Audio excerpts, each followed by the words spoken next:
Welcome, everyone. Thank you so much for joining us today. My name is Kiva Hummel. I'm the Executive Director of the National Coalition for Dialogue and Deliberation, NCDD, and we are all so glad that you're here today. Our session is using civic technology to facilitate meaningful engagement, and it's co-hosted with NCDD and the Democracy Resource Hub. I'm joined by my colleague, Duncan Autry, librarian at the Democracy Resource Hub and founder of the OmniWin project. We're excited to be holding this conversation with such a thoughtful and diverse group of practitioners, facilitators, technologists, and community leaders. We know that many of you are navigating very real on-the-ground questions about participation right now. How do we reach people who can't be in the room? How do we engage in online or hybrid spaces? And how do we use technology without losing the human heart of this work? This session is designed to meet those questions, not with one right answer, but with real-world perspectives, lived experience, and practical wisdom from people who are actively working in this space. To get us started, we would love to hear from all of you in the chat. Please share your name, where you're from, and what brings you to this conversation.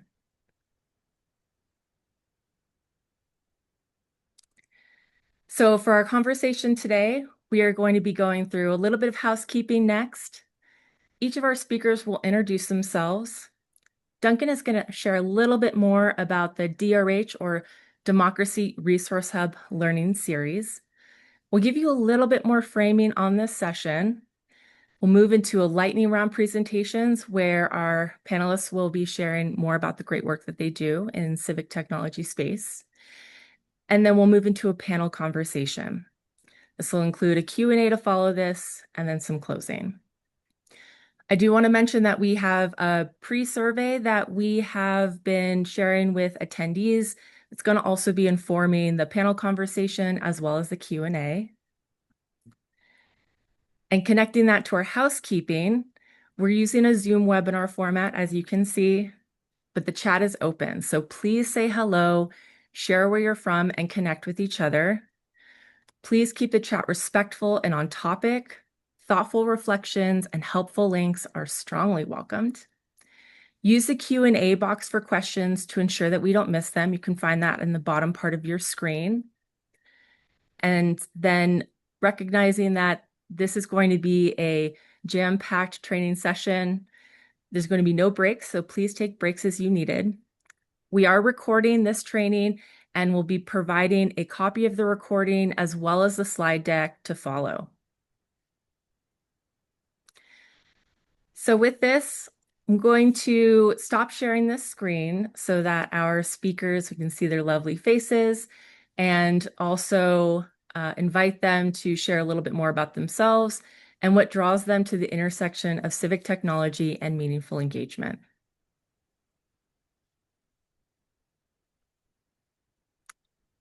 So with that, I'll pass to Anne.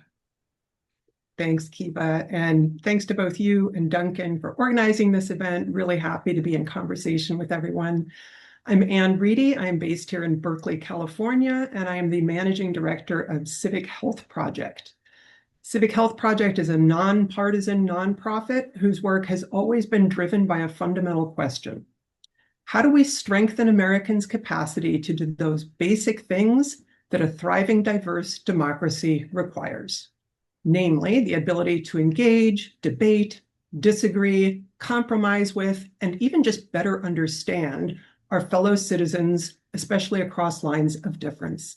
We began 6 years ago as a funder and field builder of the grassroots bridging movement, supporting and amplifying the work of bridge building leaders, grassroots practitioners, academic researchers, and civic innovators working to reduce polarization and strengthen social cohesion. And about 2 years ago, we pivoted. And since then, we've been sharpening our focus on the emerging field of social cohesion technology and the transformational potential of promising new technologies to resolve conflict, improve civil discourse and deliberation, foster social cohesion, and uphold widely shared civic norms. For all of the scary stories that we hear about generative AI and the harms it can cause for our society and our democracy, We believe there's a very positive story to be told here too, and that these LLMs can be harnessed for good and actually help strengthen our democracy. There's a growing ecosystem of innovators focused on doing just that, and we are grateful to be learning and working alongside them, and grateful for the work being done by everyone on this panel today. Thanks.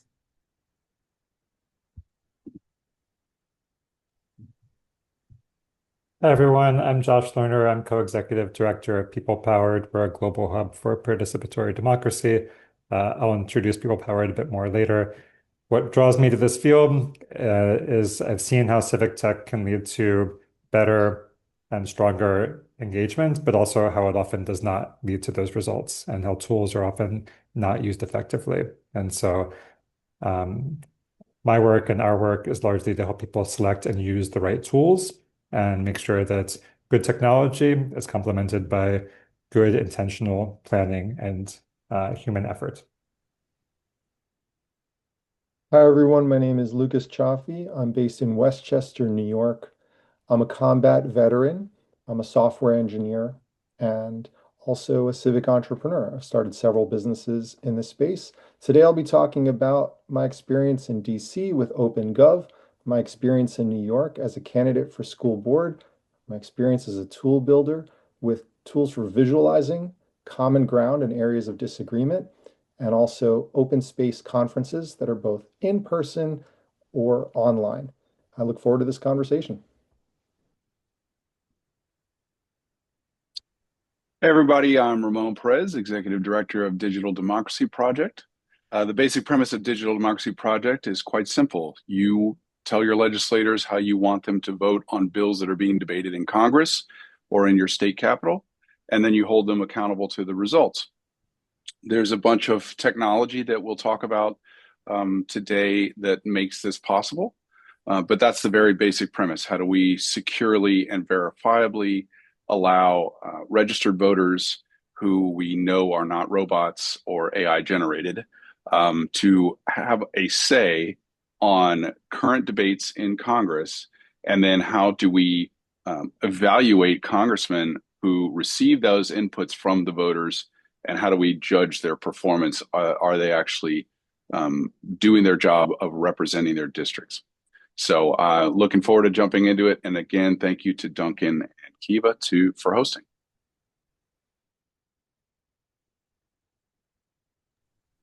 Beautiful. And then Duncan, I want to invite you to introduce yourself. Sure. Yeah. So my name's Duncan Tree. I am in Oakland, California, and I'm the librarian for the Democracy Resource Hub and one of the co the creator of this learning series, or the curator of this learning series, let's say. And it's a real treat to have folks attending the whole Democracy Resource Hub learning series.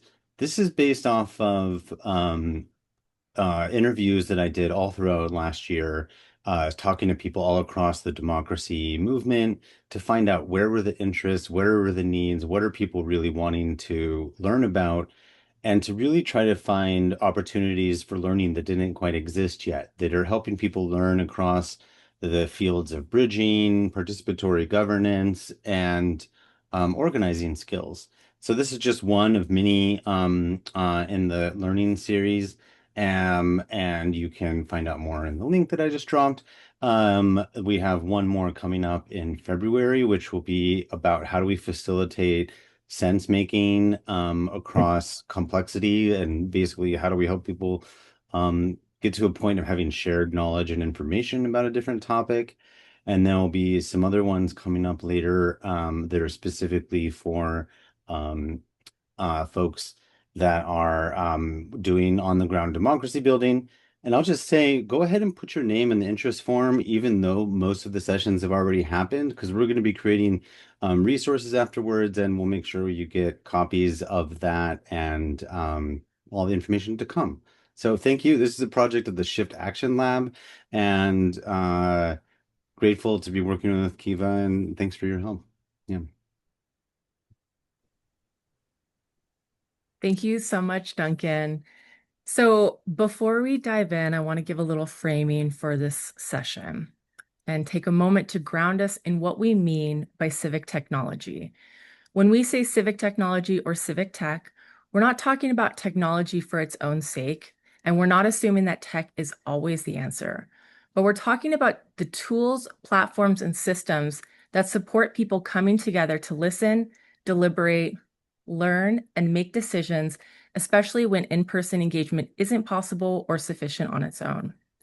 Importantly, civic tech works incredibly well when it's complemented with facilitation, not necessarily when it completely replaces it. This training is not going to be a traditional skills training where you'll leave knowing how to run a specific tool step by step. It's going to be an opportunity to see the different options that are available.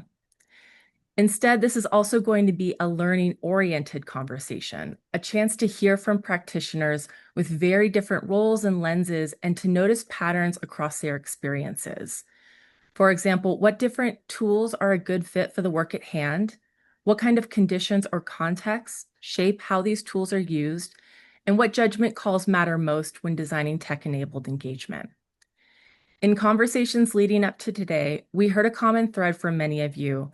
You're trying to make sense of a fast-moving civic tech landscape, not just what tools exist, but how to choose among them. You want examples that go beyond theory and marketing language and instead show how these tools are actually being used in real contexts. Many of you are thinking seriously about hybrid engagement and what it takes to design processes that work both online and in person, and you're looking to build enough confidence to experiment thoughtfully, even when conditions aren't perfect. That's the spirit that we're bringing into this session. So as you listen, we invite you to hold a few questions gently in the background. What problems are these tools actually trying to solve? What conditions make them work well? And what might be adaptable to your own context, even if you've never used this exact tool? The goal is not to cover everything, but to surface clear, usable insights that you can carry back into your work. And as we move forward into the lightning presentations, we'll continue to encourage you to please share any reflections that are coming up for you, drop any additional resources that may be helpful as we'll compile these resources. And again, use the Q&A feature if you have any questions, and we'll draw those into the panel conversation and then the Q&A session that follows. So with that, I am very pleased to have Josh Lerner step forward and share a little bit more about People Powered. Great, thanks so much, Kiva.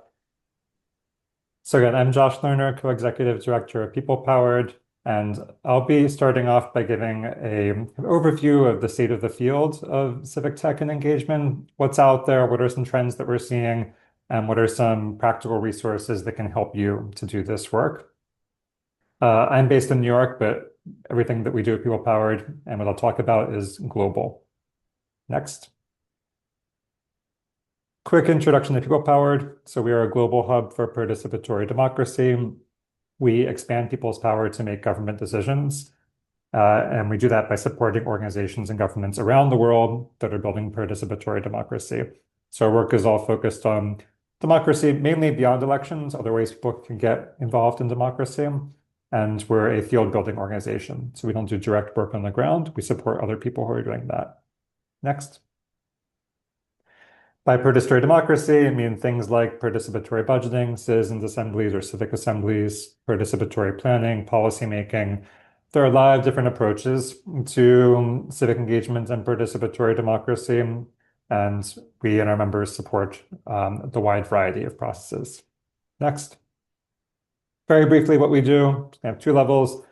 The main public work is that we provide integrated global support to help governments transition to more participatory democracy. Everything from learning about new practices to having the resources, tools, technology, data that it needs, human support, mentorship, accompaniment to make that a smooth process. And the way we do that, we are a membership-based organization. Our members are local and national organizations and practitioners around the world that are directly supporting participatory work.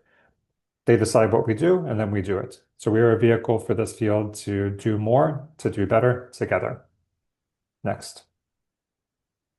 So briefly, how can digital tools support engagement efforts? There are a lot of different ways, and I'd encourage also people to put in the chat how you are using or want to use digital tools to support your engagements. What are things that you would like digital technology to be able to do?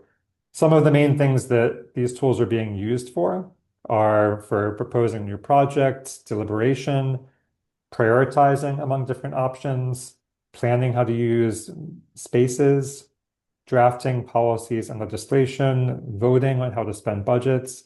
These are some of the most common uses that we see. And please add in the chat anything that's missing from this list or anything that you are especially focused on. It'll help us to make this session more useful for you. So wrestling with trade-offs beyond just money, that's a great example.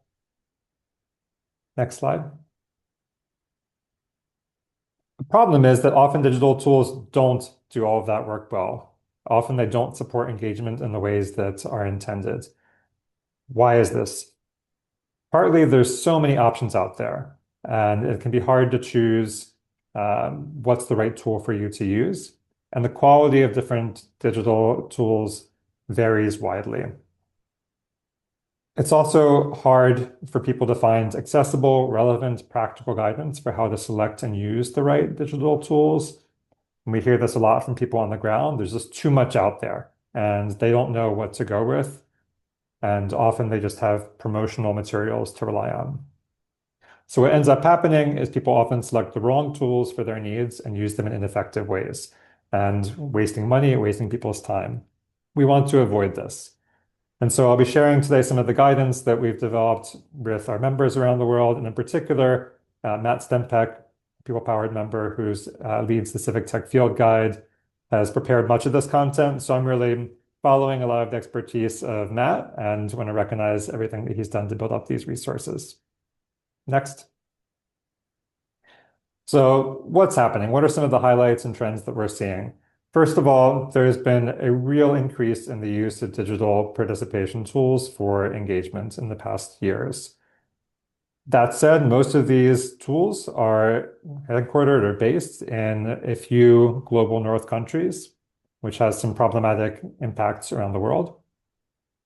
Most of the platforms are used across the world, but some are more focused on one or a few countries. So there's a lot out there that goes beyond the US as well. And these tools are being used for a wide range of participatory processes. So deliberative ones, participatory budgeting, consensus building, consultations. They've become deeply embedded, especially since COVID. Next. AI is having a big impact on these tools. There's a real increase in the past year or two in AI-enabled platforms. So most tools are now integrating AI into their capabilities in ways that sometimes are visible and sometimes are behind the scenes. The most common AI features that we've seen have been around translation, sentiment analysis, so analyzing what people are saying and what that means. Clustering different ideas together, reducing perceived toxicity, processing large amounts of text in ways that make it meaningful, and AI user assistants or agents to support people with their needs. Next. So there's a lot happening, a lot changing, and how do you select the right tool and how do you use it well? And this is really what I encourage all of you to think about and to get good support with.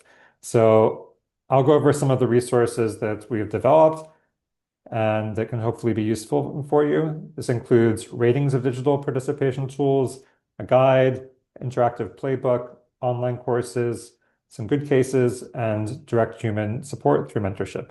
And all of this is in partnership with UNDP, with the Friedrich Naumann Foundation, and other organizations as well. Next. One of the main things that we heard from people is that it's really hard to assess which tools are right. And so we have been running for the past several years ratings, kind of consumer reports style ratings of digital participation tools. And you can see this on our website at peoplepowered.org. There's around 30 tools that have been used to support participation globally. The ones that rate the highest, they're recommended the most. So you can see insights in all of these. They're rated according to some of the key criteria for use. And this is a free tool for you that's updated regularly. Next. There's also a very practical guide that, again, was authored by Matt Stempeck, and which is just updated with content around AI use and how to use that effectively. You can scan that here, and we've gotten a lot of great feedback on this. UNDP is now using this globally as the kind of premier resource for effective digital participation. So really hope that it's useful for you. Next. We also have a tool called the Participation Playbook, which is an interactive guide for helping people to design and plan participatory programs. It's a kind of choose your own adventure style format that walks you through a series of design questions to help you develop a plan for your program. And we have a module specifically on digital participation to help you plan an effective digital or hybrid participation program. Next. If you want to learn through courses, there's online courses to help you select the right platform, set it up. And again, these are all free and available online. Next. We have some great case studies from around the world, and often people go back to the same reference points, but there's a lot of really inspiring examples out there. So really encourage you to learn from what's happening around the world, especially those of you in the US. The US is not really the leader in this work. And we have a lot of amazing examples of approaches that we could apply in the US from around the world. So we have some great cases from Germany, Northern Ireland, Uganda, Colombia, Thailand, Taiwan, people doing things that are right beyond the scope of standard practices.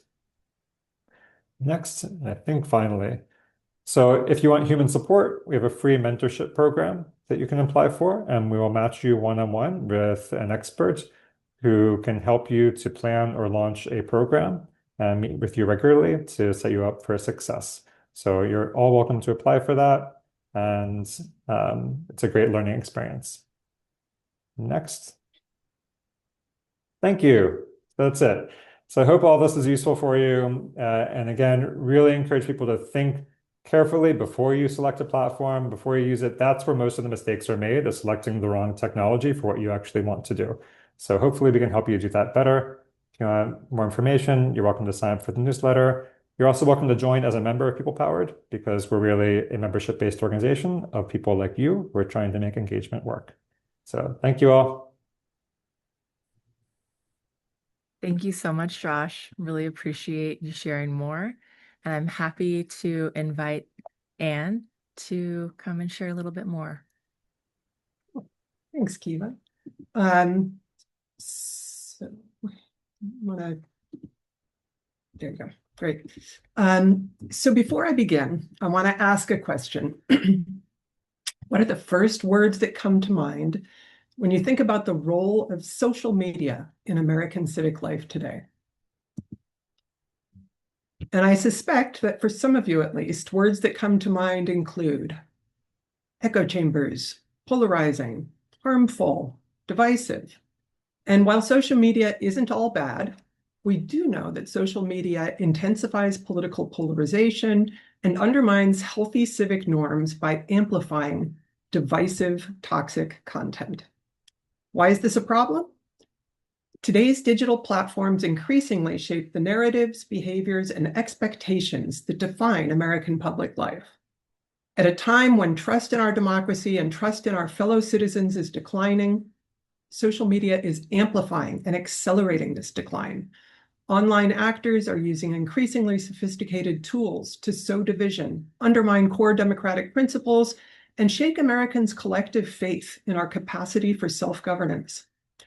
Over the past decade, most approaches to address this, platform-level regulation, fact-checking, content labeling, and takedowns, have not only failed, but have increased polarization, reduced trust, and prompted allegations of censorship.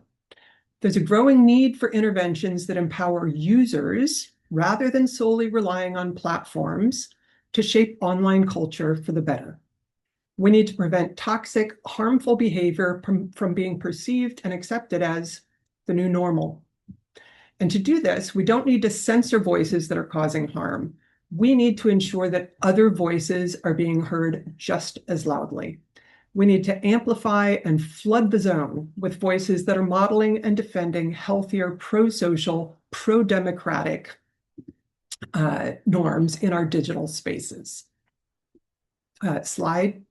And actually, you can go to the next slide, Eva.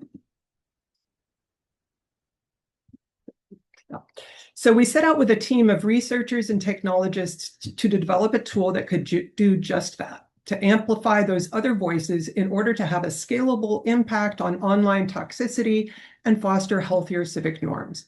And some of the first questions we asked ourselves were, what can we do from the outside that doesn't require buy-in from these platforms, that doesn't involve changing any ranking algorithms, and that doesn't curtail anyone's free speech?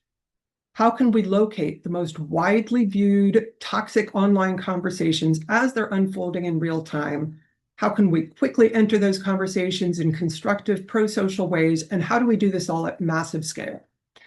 The solution we developed to do this is called Normsy, and it leverages social science insights and generative AI, primarily LLMs or large language models, to act as a sort of norms engine. And we decided to start on a platform where the erosion of pro-social and civic norms is obvious to anyone who has spent any amount of time there. X. Next slide.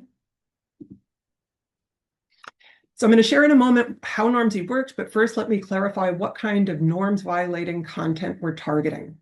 We don't presume to have all the answers about what the right social norms are in every context and situation, but we do know that certain shared norms are foundational for a healthy pluralist democracy, and those are the ones that we're targeting. So we focus on content that denigrates or dehumanizes groups based on identity, whether that's partisan identity, racial, religious identity, content that attacks or calls for the destruction of governing or civil society institutions, content that undermines core democratic principles like free and fair elections, freedom of the press, cross-partisan cooperation, and content that encourages partisan or identity-based violence towards individuals or groups. Slide. So how does Normsy work? We're using LLMs, large language models, to do two things: to identify toxic threads that are getting lots of attention and to generate pro-social, pro-democratic responses. When a user goes into the tool, this is the first thing they see in the dashboard. It's a list of toxic posts that is constantly being updated in real time. So this includes here a toxicity rating. Our classifier has been trained to scan for content that matches our definition of toxicity and scores each post that it's analyzing with a rating of 0 to 3. Anything getting scored 2 to 3 makes it into the dashboard. You see the partisanship of the poster. So we have content that's coming from the left and the right. You can also filter for issue areas. So if you're specifically interested in intervening in toxic conversations around immigration, you can filter for that issue area, or for abortion, or for gun rights, lots of different issue areas that you can target. And then you see the full text of the post. Slide. When a user selects and clicks on a post to intervene on, they're brought to a page that includes the full post, a toxicity rating, and more detail about why that post was flagged. So in the case we're looking at here, the post is exhibiting partisan animosity, name calling, and group stereotyping. Users can also click to see more context about the post to give a fuller picture of any news stories, people, or events being referenced. Slide. So the AI-powered classifier does the work of identifying the content, and then we have an AI-powered response generator, which offers a number of different suggested reply options based on different social science-backed strategies, like perspective taking, warning of consequences, curiosity, empathy, and so forth. If a user doesn't like the first options that appear, they can click to get more responses, or they can craft their own response. The third column there, interventions, is showing you whether any other Normsy account has already replied to that post. And here we can see that there already was a reply from another Normsy account. And I can like and reply to that intervention right here in the tool. And this is important because it makes it easy for users to boost and amplify each other's interventions. And that's part of that effort to flood the zone or flood the thread with pro-social content. Next slide. When a Let's see, where are we on the slides here? Yeah. When a user selects a response, this pop-up box appears. The user can either then hit post directly and the response automatically appears in X, or they can edit it however they like, add GIFs or memes, and then post. Slide. We have a growing meme library that users can select from. And many of you may be familiar with ways in which memes often play a role in the virality of toxic online content. So one of the things we're exploring is to expand our own in-house meme generation capabilities to create engaging pro-social memes that can go viral. So the idea is to combat toxic fire with pro-social fire. Slide. So that's how the tool works. So then what's the way that we're looking to achieve scale and impact? Right now, we have a core group of human users that have been using the tool for 1.5 years and generating a lot of data for us. And keeping humans in the loop is critical for the Normsy model. But human users can only complete so many interventions per day, and there is a lot of toxic content out there. So we began experimenting recently with automated accounts in addition to our human users. Automation allows us to dramatically scale the number of interventions we're completing. We transparently label them as such, and these automated interventions can have remarkable impact. The post on the right here, the toxic post generated 2.4 million impressions, and our Normsy intervention generated close to 200,000. That's a pretty good ratio. Slide. Here's an example of a non-automated response from one of our human users that I pulled from just a couple days ago. It's referencing what's been happening in Minnesota, and you can see the post. The post says, "Insurrection Act by noon tomorrow, enough is enough." That got 45,000 impressions. Our human user replied, "Invoking the Insurrection Act should scare everyone. Normalizing that kind of power grab erodes trust in democracy. Is that the legacy anyone wants?" That reply got 13.8 thousand impressions, which is almost a third of what the toxic post got. That's a strong ratio. And I should note here that the primary goal behind these interventions is less about influencing the thinking of the poster. Quite frankly, many times these posters are conflict profiteers and entrepreneurs who've learned how to monetize this outrage and division. But we're instead trying to impact the many silent by-scrollers who are reading through all the comments. We know from research that when audience members absorb content in which civic norms are being challenged, contested, or undermined, and when they don't see anyone speaking up on behalf of these norms, their own normative views begin to adapt accordingly. Their feed shapes and distorts what they perceive as normal.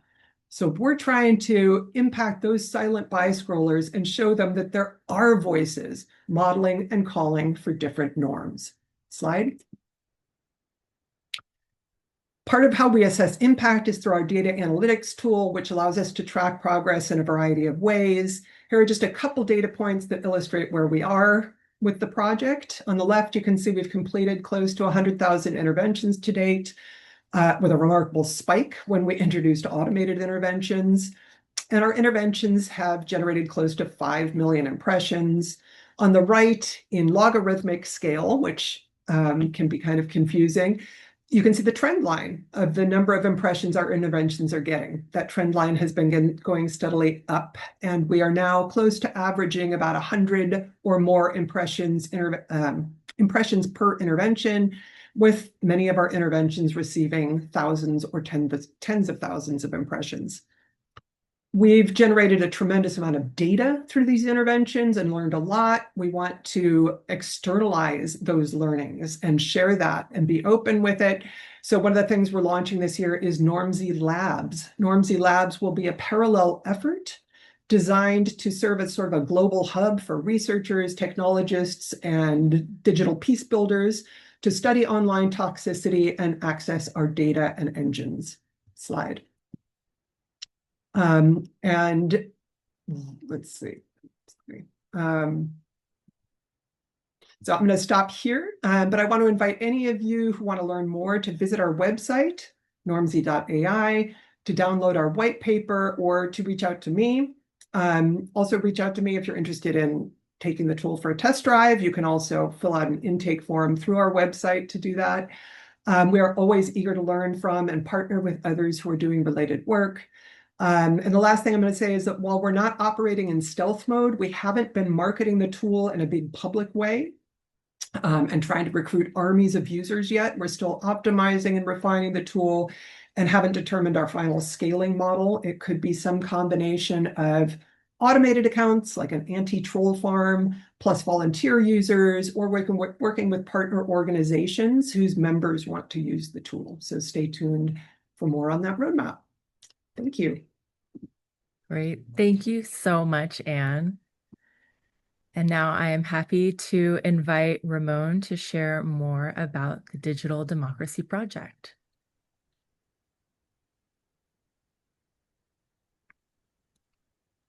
And Ramon. All right, Kiva. Yeah, thank you so much. And thank you to Anne and to Josh for their presentations. Kiva, do you mind skipping to the next slide and playing? There we go. Ever wish you could tell your legislators exactly how to vote? Well, now you can. And it's right in the palm of your hands. Introducing the Digital Democracy Project, a mobile voting app and online tracking system, connecting you to the process, giving you the power. You vote on pending bills, on issues that affect us all, every day, telling legislators how you want them to vote. There's no party politics, no big money, and no special interests. We only compare what voters want to what legislators actually deliver, and everybody can see it. Your representatives, the media, everybody, all from your phone. Plus, it's absolutely free. It's as easy as 1, 2, 3. You vote on the same bills as your representatives. We track it online in real time, a running tally. Then we take score. We add up every vote on every issue and we post it. You can see if they have voted with or against the majority. And come election time, now you know the score.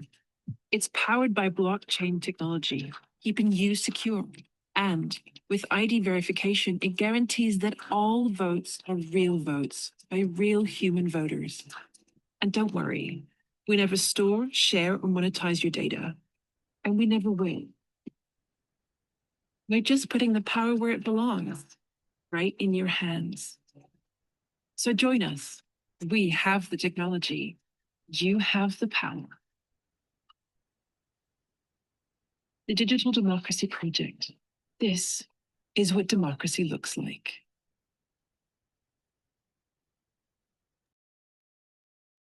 All right. Yeah, so unfortunately, Zoom cut out some of the catchy background music, but I think maybe you get the idea.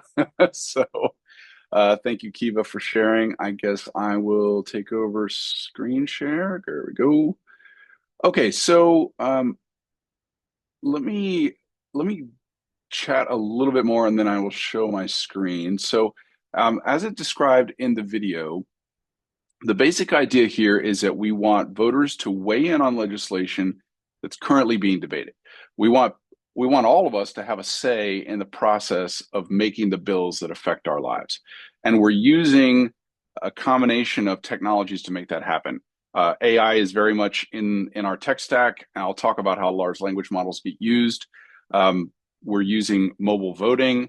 The video mentions blockchain. The mobile voting app that we have partnered with is called Voatz, VOATZ, which was built on a blockchain for military voters overseas to vote from deployed environments where it is difficult to get an absentee ballot through the mail.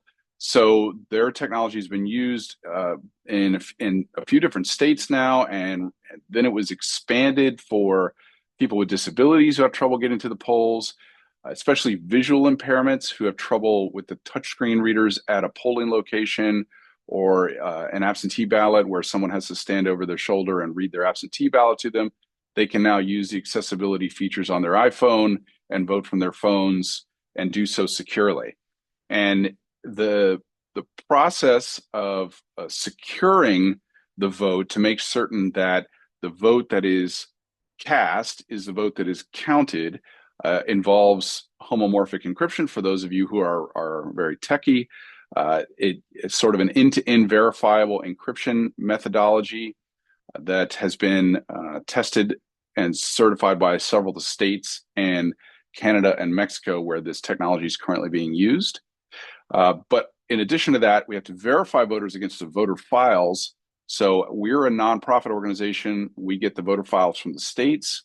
We then, as people are validating coming into the system, they show a photo ID, either a passport or a driver's license. They get matched against a voter file. Their face gets matched against their passport. So we're using biometric security, as well as two-factor authentication and device-level encryption, so that we know that these are not robots.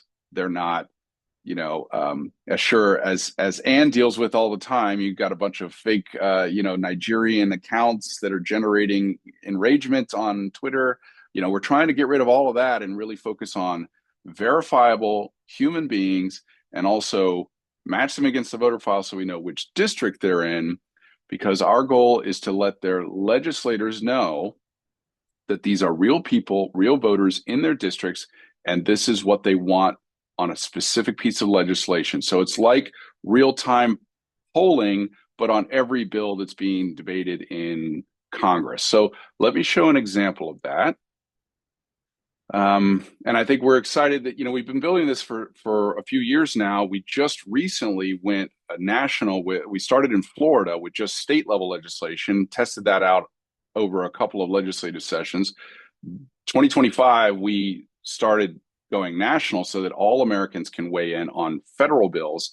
And then in 2026, we've now rolled out an additional 6 states. So Arizona, Utah, Michigan, Washington, Virginia, and we'll be adding here Massachusetts any moment now. Our goal is to get to all 50 state legislatures by the end of 2026, so that by 2027, everybody in the country can vote on both congressional bills as well as their respective states. So let me show an example of a congressional bill. This would be one of the ones we've pretty well known, I think, amongst this audience of pretty highly engaged people. But the One Big Beautiful Bill, also known as HR 1, was a pretty significant combination of funding, healthcare, agricultural subsidies, huge increase in immigration enforcement policy. And what we do here is we take inputs from actually a lot of different organizations that are tracking legislation and want to have a chance for their members or just the wider population to weigh in on that legislation. So think of it like a 21st century version of calling the congressman's switchboard, except that the main advantage here is that if you call your congressman or congresswoman's switchboard or send them an email, you don't necessarily know if you are one person who has that opinion, or if you're one of 10,000 people who've called with that opinion. And you don't necessarily know if the people calling into the switchboard, how they stand on the One Big Beautiful Bill. For example, are they 55% in favor and 45% opposed? Are they 90% opposed and 10% in favor? You don't know that. Only the congressperson knows that. And unfortunately, the legislator has every incentive to keep that information to themselves, because they have lobbyists and they have party leaders putting pressure on them, and they have large donors who are funding their campaigns. They have special interest groups. They have a lot of other people besides the voters in their districts. And most research would tell us that the voters in their districts are actually the least influential on determining how they vote in Congress. So what we wanted was a system where we as a community could essentially know how people are calling the switchboard, or how people are emailing Congress. And so I'll come back to this section in a second here. But as people are voting, we can see results broken down by state, So it's completely transparent. And we can also go and look at a single state and see results broken down by congressional district for a given bill as well. So that way we get a sense that of what verified voters, how they're voting in the app. So these would be people who are participating in the Digital Democracy Project who have verified in the app and are voting in the app. We can then compare how each in the House or Senate, as the bill gets voted on, we can compare how did a given district vote versus how did their representative vote, and how often do they match. So that gives us a sense of how consistently, and this score in the upper right here, how often does the legislators' vote match the vote of the district? And so we're just using pure majority. It's basically if 51% of the people in the district vote yes, we call that a thumbs up. It's a very simple methodology right now. It can become more complicated as we scale this. We've had about 24,000 people get verified. They've cast about 120,000 votes so far on about 500 or 600 bills. But obviously, to try to get real influence in Congress and real influence in state legislatures, our goal would be to get millions of people voting and consistently participating on issues that they care about. So I could talk about a little bit about AI and LLMs, because obviously that's really important enabling technology here. We use it in a few ways. One is that this is complex legislative language. It is written by lawyers for lawyers. It is predominantly written by lobbyists, actually. It's actually pretty rare at this point that the legislative staff writes the bills themselves, mostly because they've been so heavily defunded in Congress that they don't have a lot of technical capacity inside the congressional staff anymore. So and this is true at state levels as well. So they mostly outsource legislative writing to lobbying groups that have a point of view, right? So our goal is to demystify that in a way so that normal people can read this legalese, and LLMs are incredibly powerful for doing this. When we first started this project, we were in beta testing in 2021, and then we 2021 and 2, and then we did our first legislative session in Florida in 2023. We were at the beginning had a Republican and a Democrat read the legislation and summarize it and see how often they agree and disagree, so we would come to some sort of nonpartisan approach. That was extremely time consuming for especially large omnibus bill, like One Big Beautiful Bill has 1,000 pages. AI is an unbelievable game changer in the speed at which we can rapidly read and summarize a complex piece of legislation. And now that Republican and Democrat can simply look at the outputs here, and decide if it is partisan from their point of view, and try to come to a consensus. So we have AI generates the draft, which goes into a pending state, and then we have human review before it goes out to voters in the app. We have these additional, not just the summary of the bill, but additional pros and cons that get added in here, and voters can add their own pros and cons. So we're sort of crowdsourcing knowledge here, where people can contribute on the discussion using some of these deliberative tools to add additional context. And this is incredibly valuable when we have organizing groups who are experts in their particular topic area, usually come in and add additional insights in here that would otherwise get missed by an AI that's providing a general summary. And so let me talk a little bit about organizing groups. This was a more recent upgrade that we made a few months ago, where we use GPT 5.1 to go and scour the internet for any organization that has taken a position on a given bill. And then we actually do a couple level checks. We say the first model, which is the bigger model, the frontier model, will go and find examples of organizations that have taken a position, and then it'll find a citation to that position. Then it'll kick it to another model, where the second model reads that citation and confirms it's more it's more conservative in the technical sense. It is very stringently confirming, does, say, the U.S. Chamber of Commerce make a specific statement in favor of the One Big Beautiful Bill in this cited source? And if that is true, then it is allowed to add it to our source material on the website. In this case, this was obviously a very, highly discussed bill. We have lots of organizations that get added on here. You can also click onto the, Chamber of Commerce. You can learn more about the Chamber of Commerce.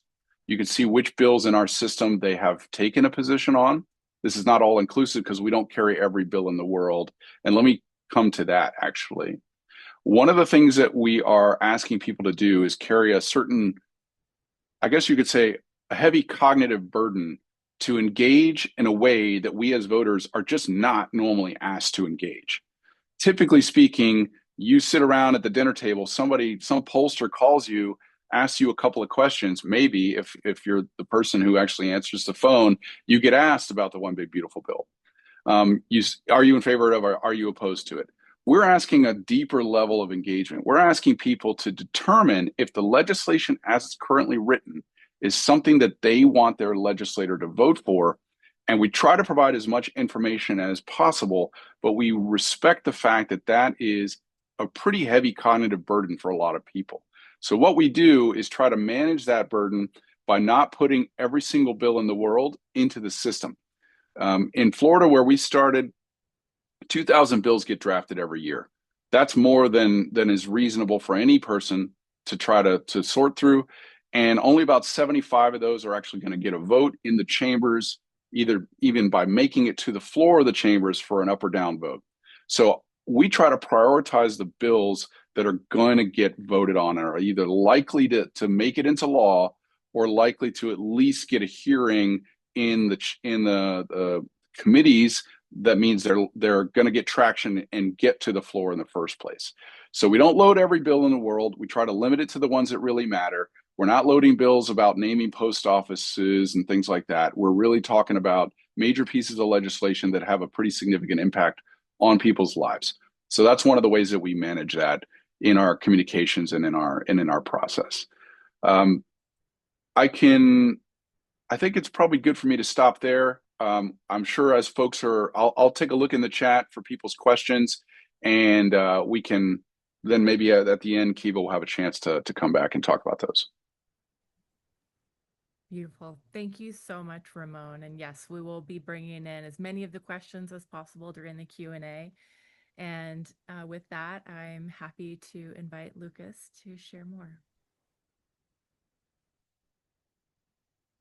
Hi, everyone. My name is Lucas Chaffee. I'm based in New York, about 20 miles north of New York City. I'm a veteran, a software engineer, and a civic entrepreneur. I served for 3 years on the board of the National Coalition for Dialogue and Deliberation. And today we'll walk through my journey from looking at international issues as a veteran and being deployed overseas, and then national, state, and then hyper-local, and how I look as a civic entrepreneur in bringing public participation to the table. There'll be a few images in here that I'll just mention from a sensitivity perspective. They're disturbing because there's conflict in the world, and I included a few of those pictures here. I included them because it helps me connect with why this work is so important for me. And I hope that today you can also, in hearing all of these speakers, reconnect with why this work is so important for you. This work doesn't make any of us rich. We all do it because we're passionate about it. And that's why it's amazing to be in this community. I'll give you a warning before anything is mildly disturbing.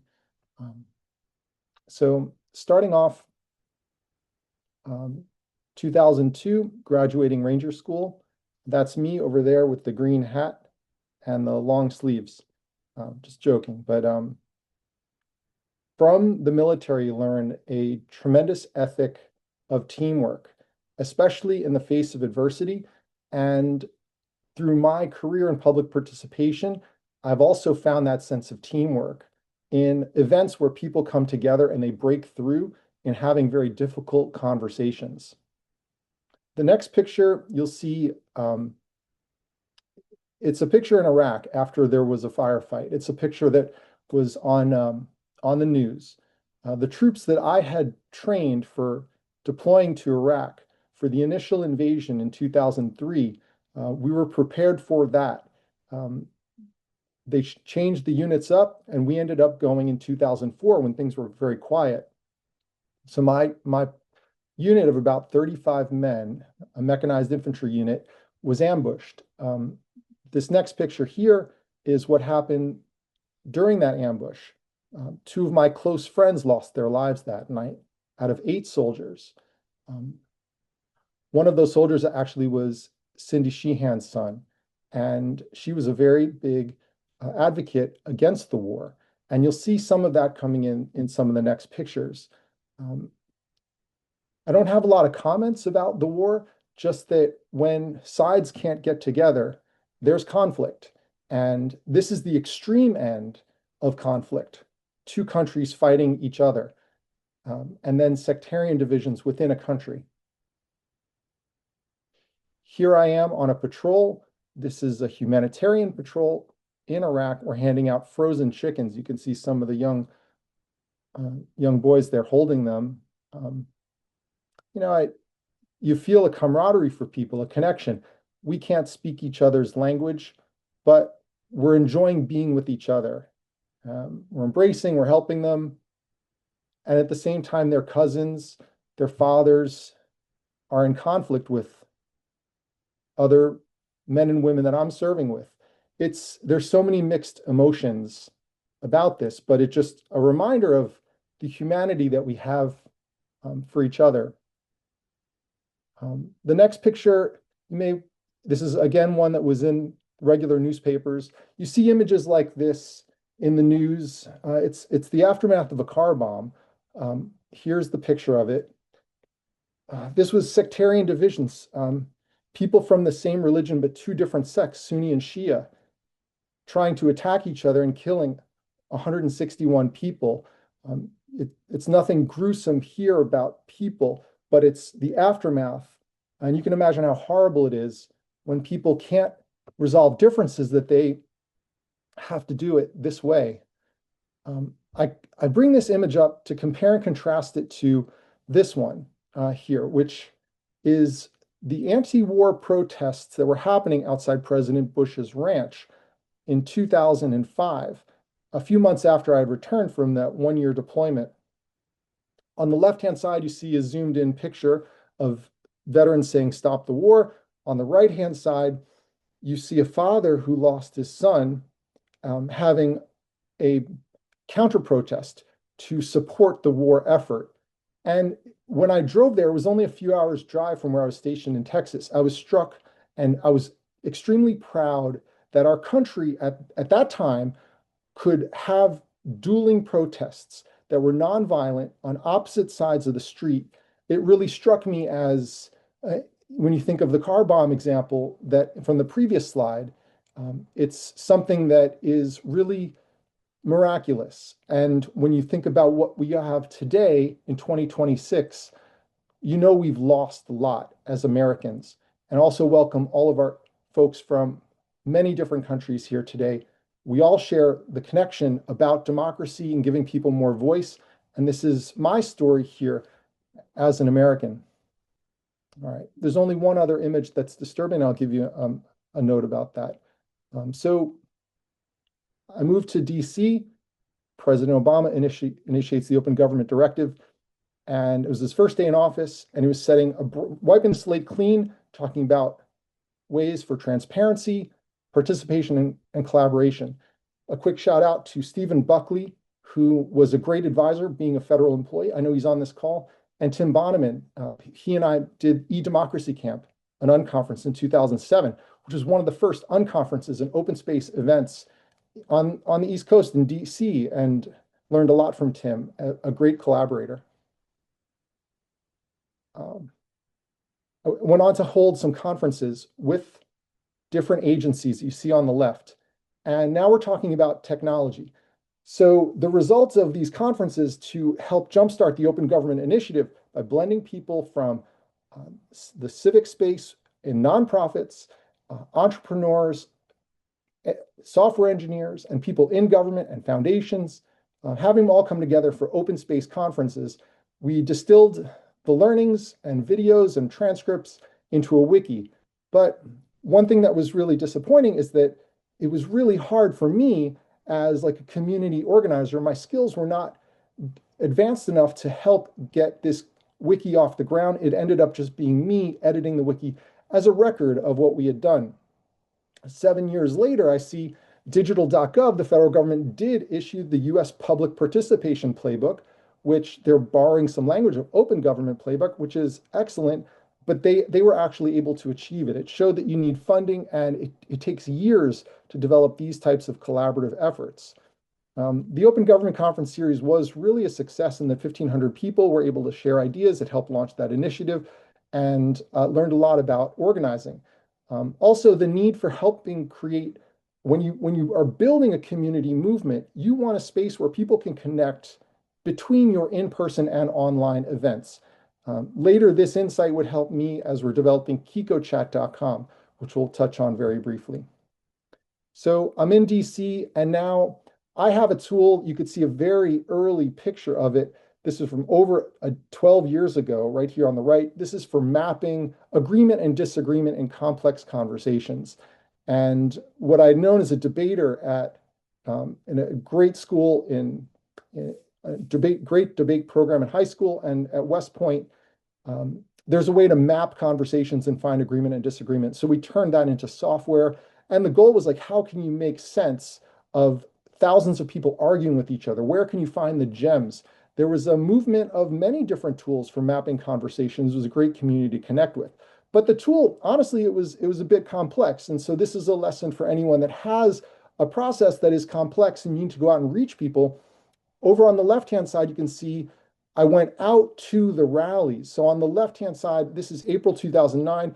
The Tea Party was having its first initial rallies in DC. And I went there with a video camera in hand and I recorded videos just to ask people, why are you here? What's important to you? And then I would take those videos and put them into the software manually. So that's a way to bridge the gap and meet people where they are, which I think is a great design strategy. Next, 75,000 Tea Party folks come for a rally several months later. And I was serving on the board of the National Coalition for Dialogue and Deliberation at the time. And right behind this group, there's tens of thousands of people here in front of the US Capitol. We held a nonpartisan town hall meeting in several tents. And the way we design that is that people come and they can walk in, they can be on any side of the political spectrum. First thing they do is they fill out a survey, just in paper, and they keep it to themselves. The next thing, if they choose to go deeper in the process, they would read the results of their survey out to other people, not knowing if people were on the left and right. And because people were sensitive, this was an act of bravery to be able to say what you think, not knowing whether everybody would agree or disagree with you. And then there was a third stage in this nonpartisan town hall, kind of like a drive-through town hall, where people were having small group discussions, digging into the pros and cons and understanding the why behind each other's strengths, pros and cons for the healthcare debate that was happening at the time.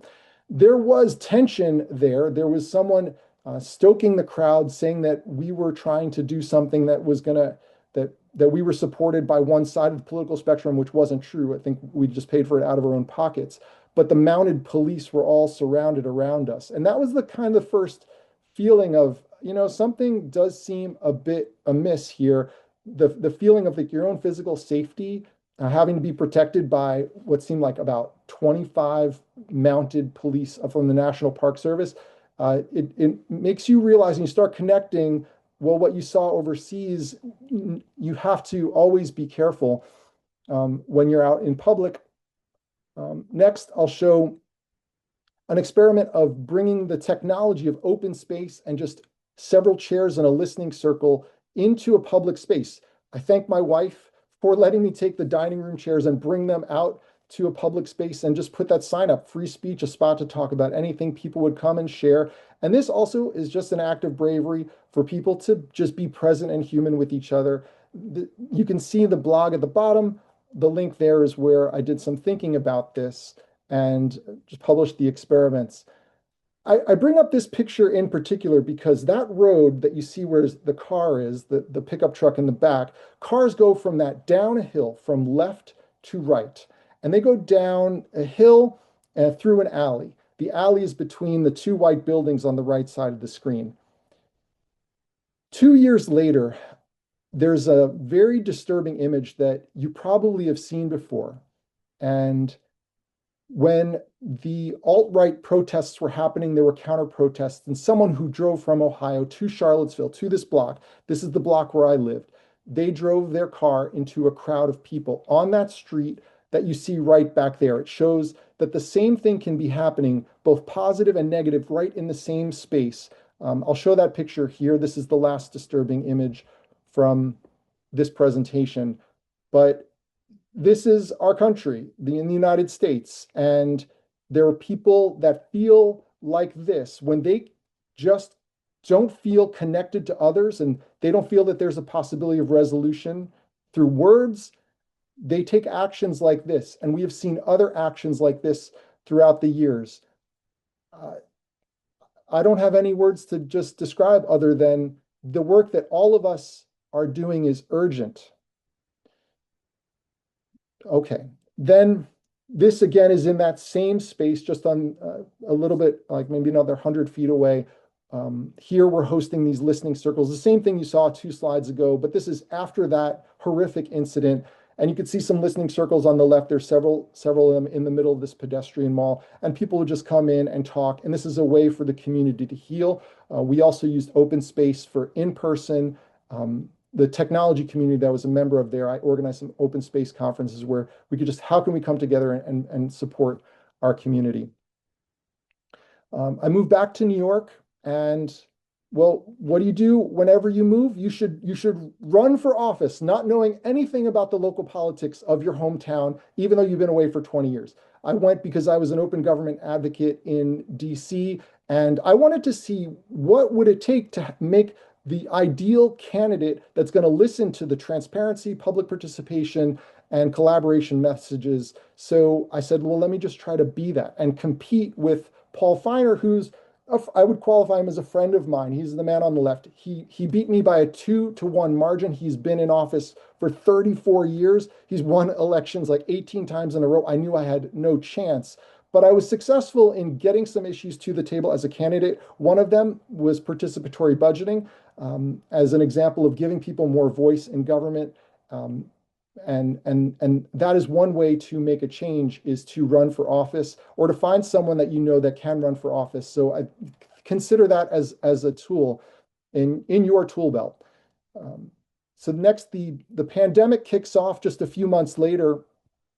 And here is a tool that I built as an engineer when I was in Charlottesville, I was disconnected from my friends in DC. We needed ways to have online conferences. So I built KikoChat. And then it became very needed in the pandemic when people needed more than what Zoom could provide. So this is an open space event. On the left-hand side, you could see different breakout spaces, and you could see who is in each one. You could jump into the Zoom meeting over there and talk about those topics. I won't go into depth about open space, except that it is my favorite organizing technique for getting large numbers of people together to be able to self-organize from the bottom up on the topics that interest them the most, to take responsibility for the things that they're passionate about. It's especially good when you have an organization that is the host of the conversation and they don't have all the answers, and you're dealing with some sort of crisis or collective grief in that whatever used to be is no longer possible and the group needs to figure it out together. So KikoChat.com,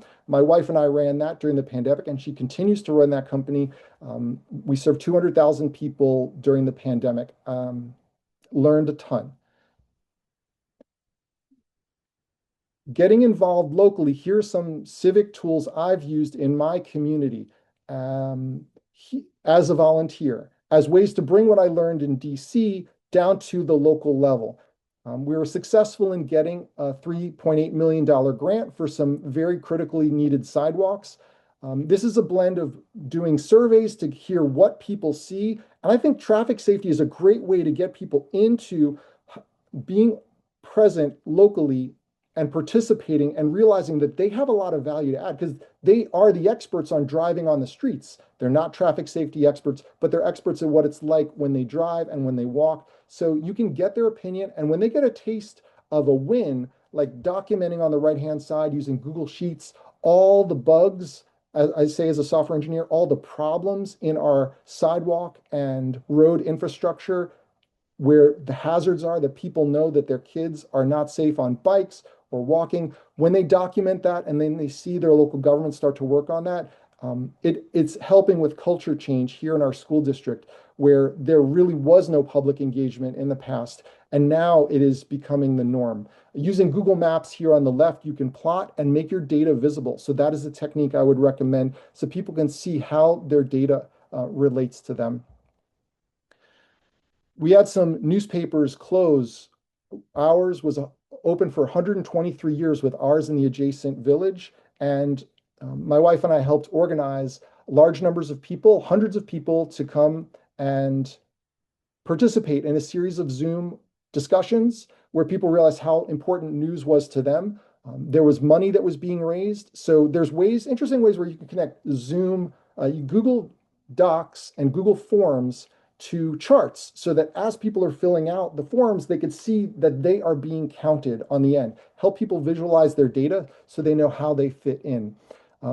We ended up connecting with the Empire State Local News Coalition and helped them pass a $90 million local media tax credit for 3 years in the state of New York.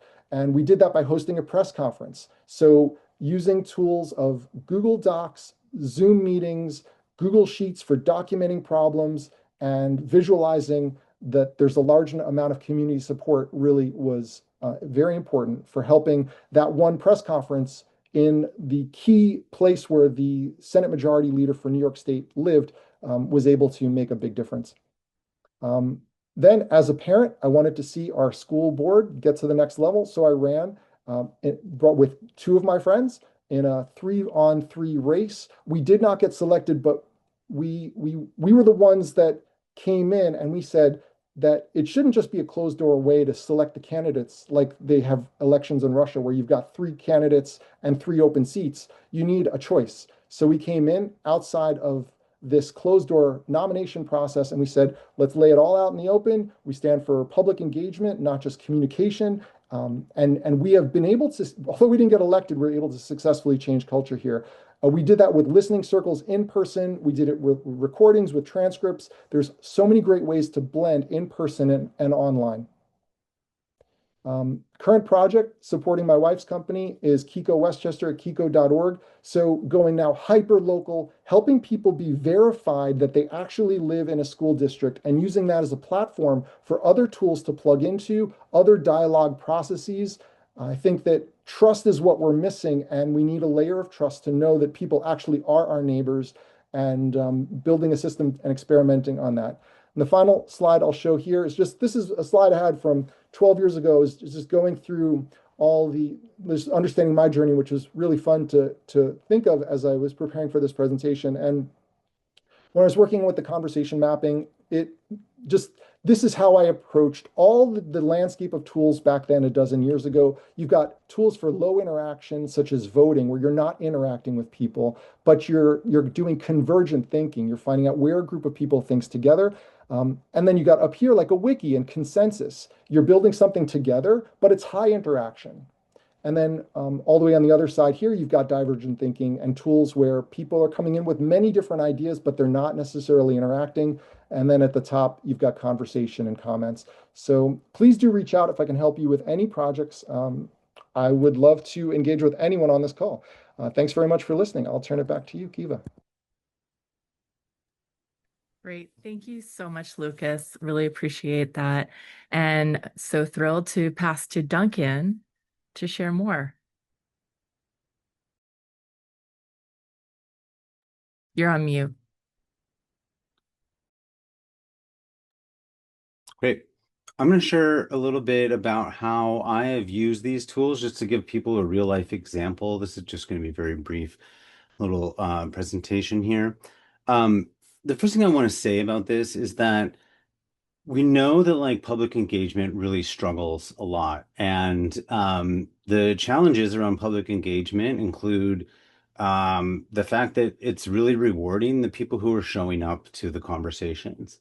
And often, if people have been to city, local, anything, that you'll see that the loudest voices are getting the most attention, and also um, uh, that the direct communication is usually just going in one direction. So in my neighborhood, in the Temescal neighborhood of Oakland, California, we tried to do something really different. And the first thing we did was separating the um, listening from the talking. And we used Polis, which is one of the digital tools that you'll find in Josh Lerner's sort of list of all the different ones. And that order really changed everything. And I'll be sharing slides in just a moment. So yeah, and um, what we did is we used a Civic Tech tool to start with, and then we used that to inform an in-person dialogue. And then from there, figured out what action to be taking together. So, show you just a little bit about what this looks like. At a neighborhood scale, we were able to deliver this flyer to every door in our neighborhood. It took about 5 people in an afternoon to get flyers to about 6,000 different houses. People were then able to click on this QR code, come to our website, and participate in this conversation and found out about the dialogue where we'll be talking about it. And we asked just one simple question. We just said, what would it take? What do you think? What do you love about this neighborhood, and how would you like to see it grow? And we've done this 4 times. Again, usually with just like one question that we're asking that's nice and open-ended. And then people get to respond to each other's responses by saying they agree with them or disagree. People then get to add their own ideas. And then on the back end, we get this data. And we can see overall what people thought about each of the different things. But one of the things that Polis also does is it identifies opinion groups. And you can see here that there ended up being 4 different opinion groups. And what that does is it makes sure that the minority voices don't get lost. So even if a whole bunch of people organized to participate in the conversation, we still would know what the people who other perspectives were on the different issues. And then from there, we were able to distill this information into a like a sort of set of popular topics of discussion, ones, and put together an information sheet about what came up in the survey. And then we invited folks into a dialogue. We broke people into small groups. And then instead of then just having an open-ended dialogue, we were able to give them a chance to respond to what had happened in the community. And because we also had highlighted where the points of convergence and consensus were showing up, people were able to say, oh, this is what we want to do. And all they really needed to do was sort of pick something that they thought was actionable as a next step. And then from there, people organized about different things. And you can see here, one of the ideas that arose was for us to plant trees in our neighborhood. So folks organized, they got together, we raised a couple $1,000, and we then the next fall were able to plant some trees.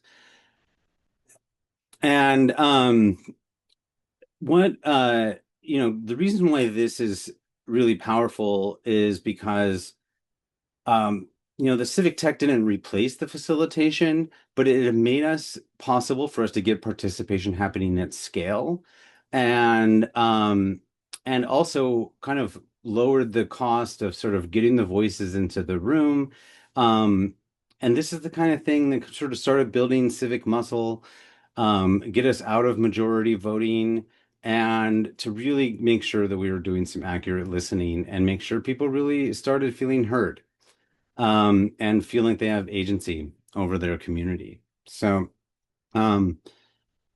that's a little bit of what the civic tech can look like. And I'll be actually doing a training later this spring, early summer, I guess, maybe, for people who are interested in this. And I'll put a link for those who are interested in wanting to replicate something like this in their neighborhood. But now we're going to go bring it back to our speakers here. And yeah, so we're going to be doing a kind of a different kind of panel conversation here a little bit. We're collecting the questions that people are including here. So thank you everyone for what you've added to the Q&A.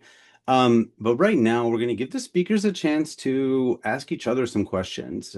These folks are meeting each other in a way through this panel. We want to give them a chance to learn from each other. So put your seatbelts on. You're going to see some real live learning here happening. I'll start with a question. First, I just want to also say thank you, Duncan. It's so cool to see this hyper-local use of Polis. I feel like we sometimes think of it as being used on much bigger scales, but I love how it's being used so meaningfully at that hyper-local scale in Oakland.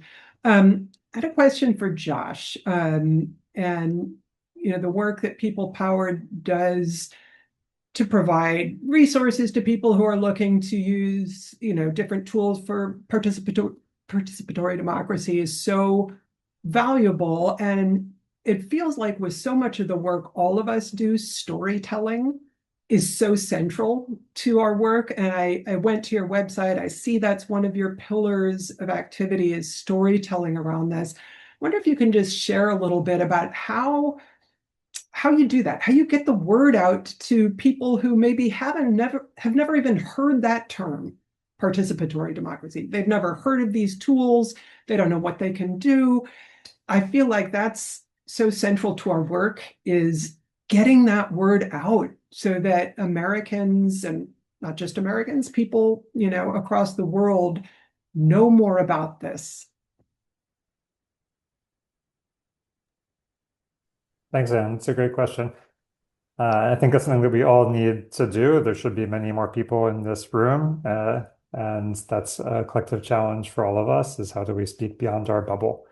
And the reality is that I think most of us are in a bubble, and that we spend most of our time talking with people who believe in the work we're doing, who know the language around it, and speak in a way often that doesn't go beyond that bubble.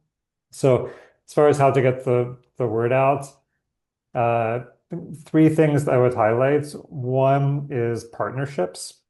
So at People Powered, most of our work is done in partnership with other large organizations, in our case, international organizations mostly, that then tap into a much wider network. So for example, we worked with UNDP, the United Nations Development Program, on the last iteration of the digital participation resources. And because of that, they're having all of their offices around the world use it. And it's being used in real time. Second is using language that meets people where they're at. So actually, we don't always use the word participatory democracy. When we're in Africa, for example, often talking about governance is more relevant, like participatory governance or just participation. And the word democracy can close doors rather than open them. The phrase civic engagement is pretty American and for a lot of people around the world. And also, I'd say for a lot of immigrant communities in the US, that's not necessarily native language that they use. And then the third thing is to focus on impact. Like what's going to be different at the end of the day because of this work and because of these tools. And you really need this to make the case for decision makers who generally aren't motivated primarily by having a good democratic process. Like they want to see results. And there's been some great research on what gets decision makers to endorse or implement these kinds of engagement and participation programs. And it's usually not for the same reasons that we do this work. It's usually to reduce risks. That's a big thing. And to do their work more efficiently, to be able to get better results from their work. So we really have to focus on that and get beyond some of the technical process oriented details.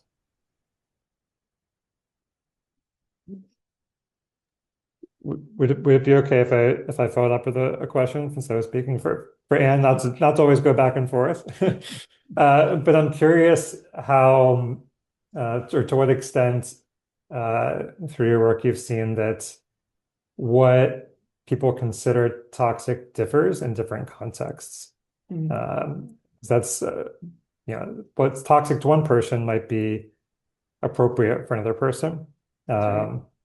And a lot of that is culturally based, and we certainly see this globally. And even the notion of civil society is based on a definite distinction between civil and uncivil, and that often language that some might consider uncivil has been the main language accessible to oppressed communities to fight for justice. And so, yeah, I'm curious, what have you seen, whether it's different contexts, different kinds of people, how do you navigate that tension? That's a great question, Josh. And I first want to say we approach this work with a tremendous amount of humility. So, I think I said in the presentation, we do not presume to know what all the right norms are. And you're right that, what's civil to one person or uncivil to one person is actually very appropriate and required to another. So we try to really focus on some very foundational norms, right? Things that we do know are essential for a functional democracy, right? Such as, dehumanization of entire groups based on identity, right? Saying all X, right? All liberals, all, whatever group, Christians, dehumanization or denigration of groups is a norm that we are targeting, right? That we don't do that. That's the norm. Or basic core democratic principles, right? The idea of collaborating or cooperating across difference, right? That's a fundamental norm in a democracy. And yet a lot of the language in some of these toxic social media spaces is attacking that, saying we should never work with anybody on the other side, right? So it's like we're trying to really drill down to those basic foundational norms, knowing that what you say is absolutely right. Certain types of inflammatory language, one person might say, oh, that's going to shut down dialogue. Another person might very well say, this is what the moment calls for. And we completely agree with that. So we're trying to go deeper to those very foundational norms. I'll toss an open question building on that. This is an open question for any of the panelists. What I saw in a school board election is that even though it's not partisan in the political sense, and even though all our kids go to the same school, so we really generally have the same thing in mind, we want a great education for these kids, there's an element of people feeling uncomfortable allowing more people to come to the table, have their voice and influence process or influence how a bond goes, that the animosity that you see at the national political level comes down to personal attacks in a hyperlocal level too. Some people love to hate others. How does that, and maybe one insight on that is because when you think of a group as less than you, it makes you feel good for some people. How do you, and this is just human nature for a lot of people, how do you work with human nature in your processes, in your tools, Ramon, across cultural boundaries, Josh? And when you only have a tweet to respond to, we're dealing with humans. How do we help them change themselves or come to a realization without being the ones that say, here's what you need to change, but having that change come from within? Open question.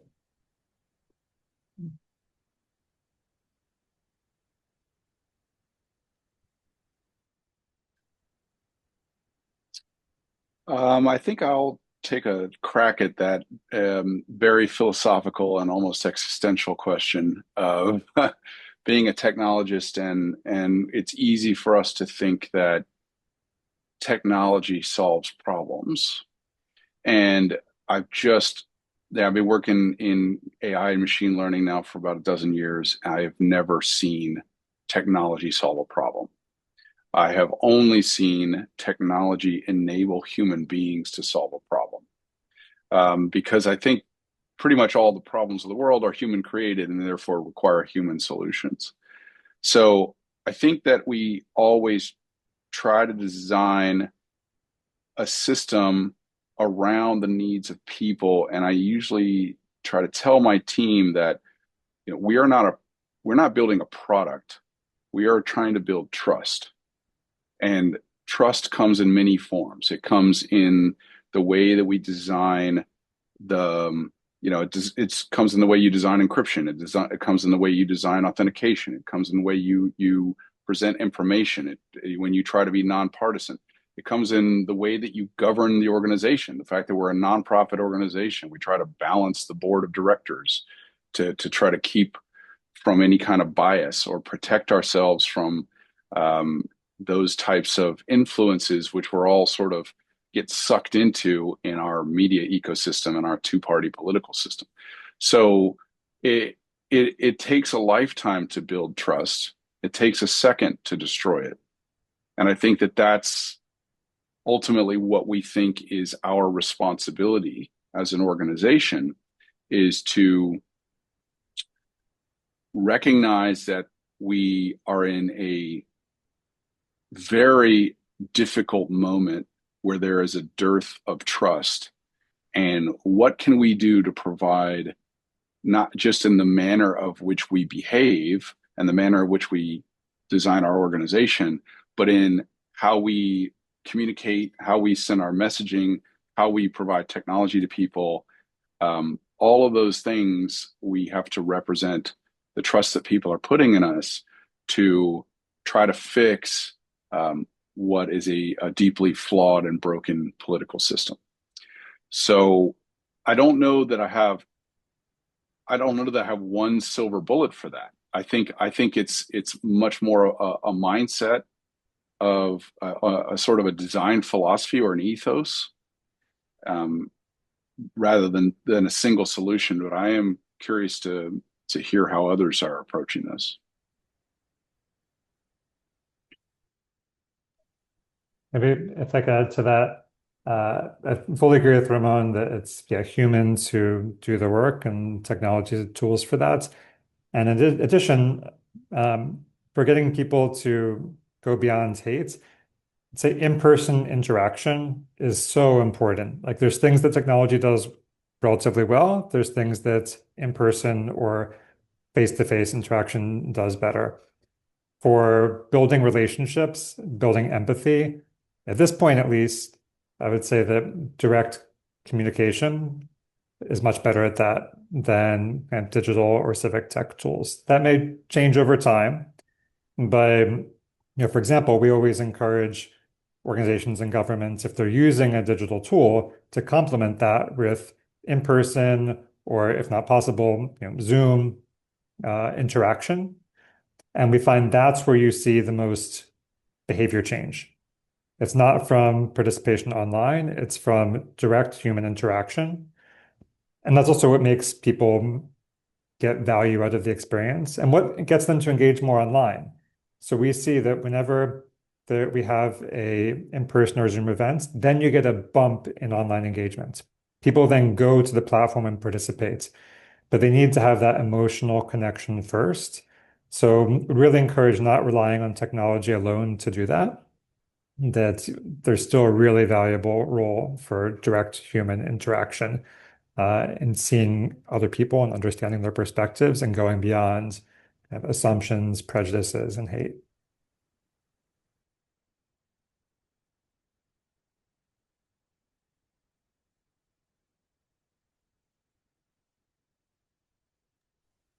I know that's a big question, and we won't have the answer to solve this, and I appreciate your reflections. Ramon, I wanted to invite either you or Duncan if you have any questions for your fellow panelists. I am curious, and I would love to know if you've seen any attempt to throttle your automated engagements, or if there's any evidence of, because again, you're up against an algorithmic system that is designed for creating enragement almost. So you guys are trying to beat the algorithm to a degree. I'm curious if there's been any, I don't know, blowback, or have you been able to fly under the radar so far? So far, we have, for the most part, been able to fly under the radar a bit, because we have about 10 automated accounts that we're using, each of which is completing about 100 interventions a day, or maybe a little less than that. There have been a couple of times where some of these automated accounts have been blocked, and then we've had to verify certain things. But for the most part, we have been able to fly under the radar. Now, as we scale up, that may, we may encounter different issues. And interestingly, you brought up the algorithm. Don't know if anybody followed this, but Musk had promised about a week ago to make the X algorithm open source and publish it, which they did a couple of days ago, and they've vowed to every 4 weeks publish any updates to the algorithm. I'm not holding my breath that we're going to be able to influence that at all. But at least it gives us some visibility into how that algorithm is working. It's a question we have reflected on as this work becomes more visible, and the mission, what's that going to mean for any potential backlash? But again, what we're doing is not partisan. It's really so foundational to how we treat fellow humans. That is what this is really about, those basic skills of communication that are foundational for our democracy, that there isn't a lot with which people can attack us. Anyhow, so short answer is we have been able to fly under the radar so far.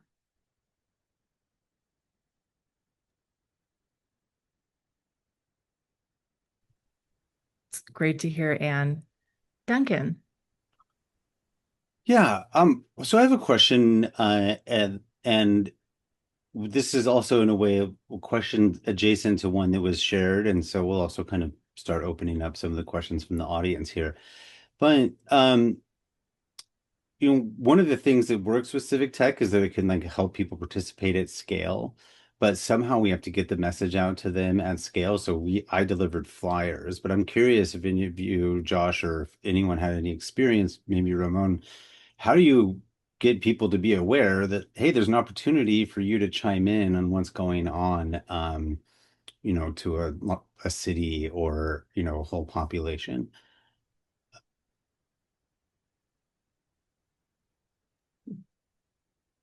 I guess I can tackle that first. So when we started, we did use digital advertising on Facebook and YouTube to kind of get off the ground, to identify and find beta testers, and then get a cohort of users at the beginning. That's an expensive way to do it. I wouldn't, it was useful for us to get it going because we wanted real data. We wanted to see people interacting. We wanted feedback. So it was worth it to pay that. We have not done that in a while now because mostly now the organic growth is starting to take over. A lot of it is, as Josh mentioned, through partnerships. The League of Women Voters of Florida has been amazing. A lot of other, civic engagement groups that believe in promulgating voting rights, but also organizations that take a particular interest in some policy. Could be guns. Let's say you have a pro-gun group an anti-gun group. They want their own voters to vote on a particular piece of gun legislation that's in front of the Florida legislature, and they promote it within their group, saying, "Hey, get on there and get verified and vote on this bill, so we can have some influence." Because often those folks they will be in the Capitol, and they want to have some kind of data to show a legislator to say, "Hey, your district wants you to vote this way or that way based on what people are saying about this bill." So they find the value in doing the promotion, and we want to put ourselves in a position where we're providing a platform, and ultimately, the organizers are organizing, and we have an organizing team here that really handles all of our partnerships. Also, candidates. We have a 501c4 as well that can work with candidates, and Sadie Holzmeyer, who runs that organization, does an amazing job of connecting with candidates who say, "Hey, this is a great way for me as a political candidate or a sitting legislator to hear from my district." And so they put it into their newsletter, they put it into their social media. We even have, and there's on our website, you can see there have been about 36 or so legislators in Florida who have endorsed the project: Republicans, Democrats, Independents, NPA, Libertarians, et cetera. And, because our goal is, we don't care about their political position. We just want them to hear from their own districts and be more accountable to their districts. If they are in a red district or a blue district, that's inconsequential to us. Our goal is democracy. So candidates have actually resonated with that, especially candidates in a crowded primary in a particular district where they want to show themselves to be more accountable than some of their competitors. And they'll endorse a project, they'll spread the word. And actually, we had some early successes where a state house member won his race based on this messaging.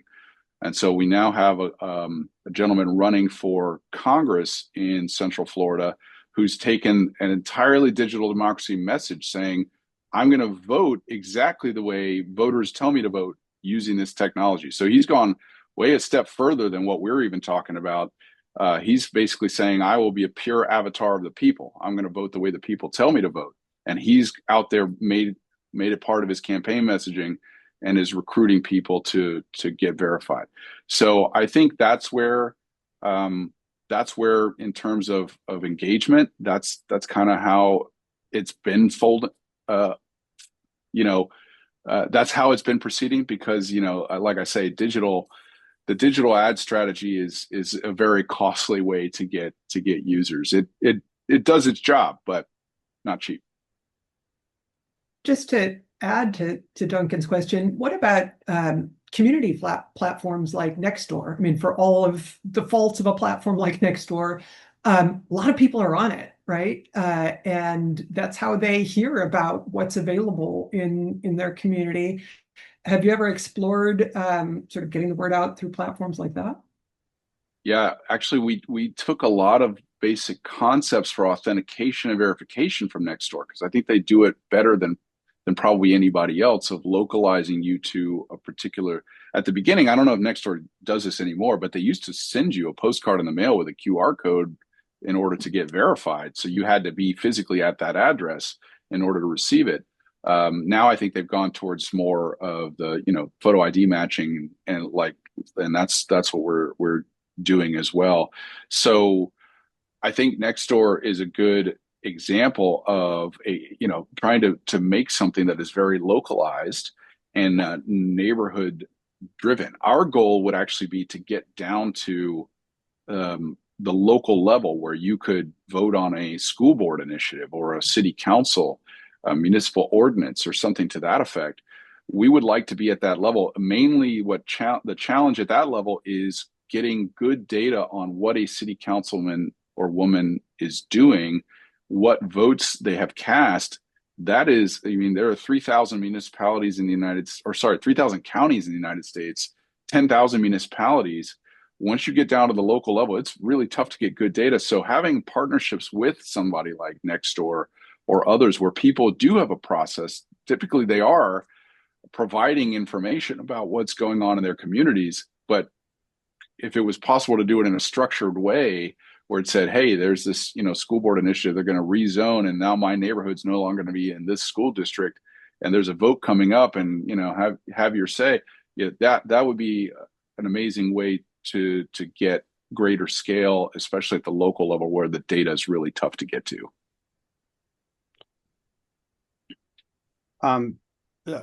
Ramon, I want to point out there's some great questions coming at you, and I think they might be best for you to try to answer in the actual Q&A tool about your verification tools, Okay. some of the things you've been exploring. And go ahead, Josh, we'd love to hear your thoughts, and then we have some more audience questions to share.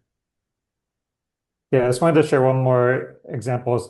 What we're seeing internationally is some innovative use of AI to engage more people.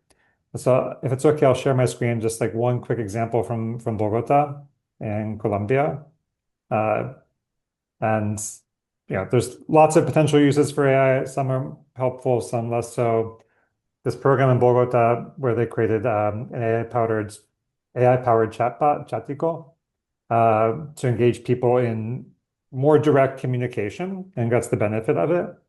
So had 5.4 million conversations through it, using WhatsApp mainly. And so it's another way we've seen to engage more people is meeting them through more informal chat-based communication. And there's a lot of this happening, especially around the world where WhatsApp is the primary communications channel for a lot of people. And what's interesting is that most of the people who engaged the chatbot had not previously participated. And so this is reaching people who aren't the usual suspects, who aren't normally showing up for meetings. And also they enjoyed it because it was a very easy engagement point. So I just wanted to share that quick experience. That's a great setup for one of the topics, the questions that came up early from Rosa, which was, what thoughts do you have about this polarizing social context that's happening around AI? And you're using AI to great use. It sounds like, Josh, you shared a great example. I'm curious if any of you want to speak to this interesting time that we're in here. Yeah.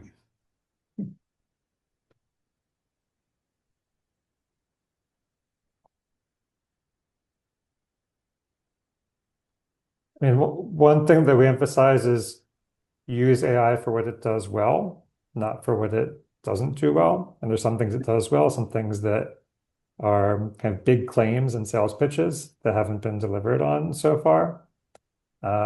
So not treating it as a solution to everything, because there are some real concerns around accountability, transparency, data privacy, equity, inclusion, biases based on who develops these tools. So like being really aware of those concerns, but also finding ways where it can actually enable you to reach more people in more meaningful ways.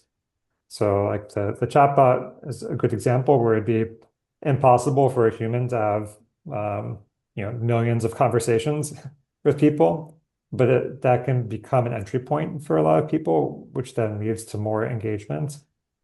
Another, which I saw there was a comment or a question about capturing the experiences of people following an engagement event. So that's been a good use of sense making, being able to process a large quantity of data. So plugging in notes or chat records from a Zoom call, and then capturing that in main themes. That's been very effective and reduced a lot of time, especially when some of these programs have like masses of data that you just could never go through otherwise. So those are a couple of examples I would say that have been useful around that, but being skeptical at the same time.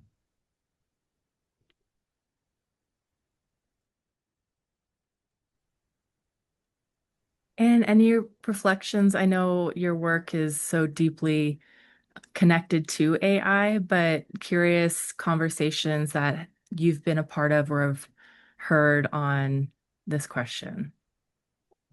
Yeah. I mean, I think there's a lot to be learned from our experience with social media, right? When social media entered the scene, decade ago. And there were all these hopes for it, right? And there were all these ideas about how wonderful it was going to be, and it was going to connect us in these profound ways, bring people together. And then it played out in such a way as to really have some very negative societal impacts, right? Echo chambers, silos producing this polarization.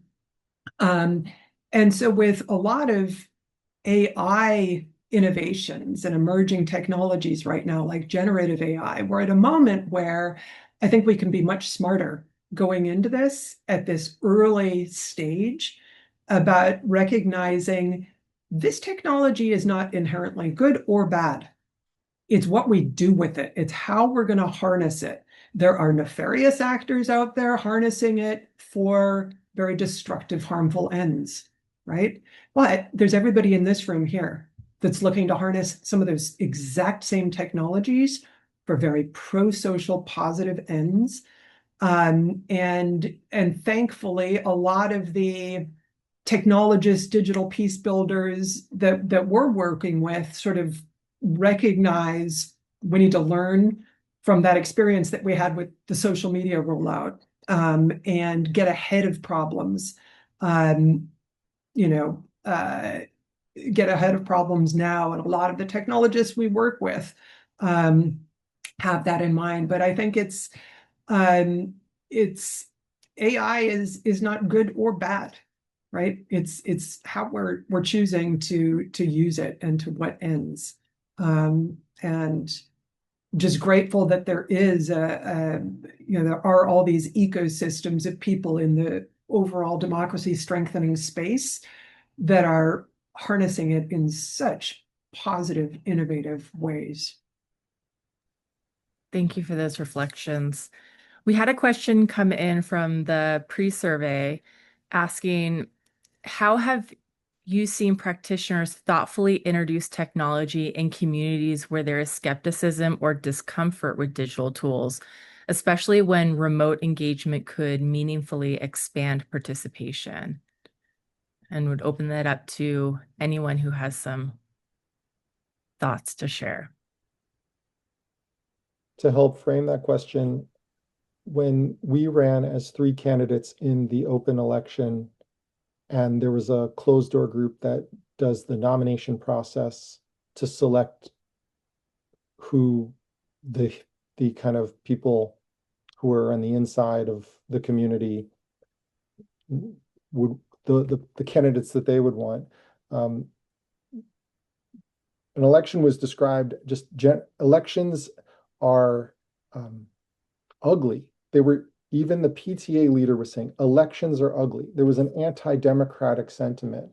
The concept of involving residents to help influence the way that the school goes was described as chaotic, that it would be chaos if parents were influencing what the curriculum might be, or even like which languages kids might want to take. There's a fear of opening up these channels. So that is the context I want to provide. It's an allergic reaction to allowing more people to the table, even when these people are your neighbors, and it's not about Republican, Democrat.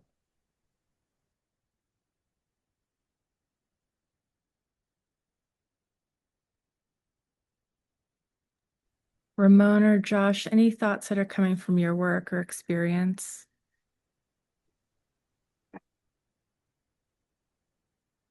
Yeah, I mean, probably the most useful thing that we've seen is peer endorsements. So having other people in government organizations in similar contexts that have effectively used digital tools, speaking to how they have benefited from them. And that can be either through direct communication, like putting people in touch, or mediated through examples or videos or case studies. That's why our members asked us to prepare some like more in-depth case studies of how this is actually working in different regions, because often people will see an example from somewhere different and they'll say that's not relevant for me. And so unless you can show a relevant context example that was effective, they're going to like go in with a lot of skepticism, and they need to hear from someone like them in some place like where they live that this has been useful, and that breaks down a lot of the barriers. Yeah, that makes a lot of sense. And Duncan, you have experience using Polis in your community. Any thoughts that you'd like to share? I mean, I think transparency is like a critical like piece to be able to sort of let people know what's going on. One of the features of Polis, for those who are nerdy about it, is that it's open source, so people can actually go and see how it's all done. But we share all the results and the data and stuff like that. And sometimes it's too much information for people. But being able to just tell people how we got the information and where it came from and is really helpful. I want to kind of queue up a bit of a closing question for us here, and I'm going to actually merge a little bit of another question that is coming up. I want to talk a little bit like, where do you see the future of these tools coming? Like, what would you like to see happen? And I'm going to add a little sub question to that of how do we get the elected leaders to recognize that their current tools for getting information maybe are inadequate and that some of these things could be better, right? So maybe I'm mixing a bunch of questions together here, but generally the question's like, where do you see the opportunities for this to grow, and how do we get folks that are in positions of power to really be aware that this is better possible, that there are better ways of finding out what people think?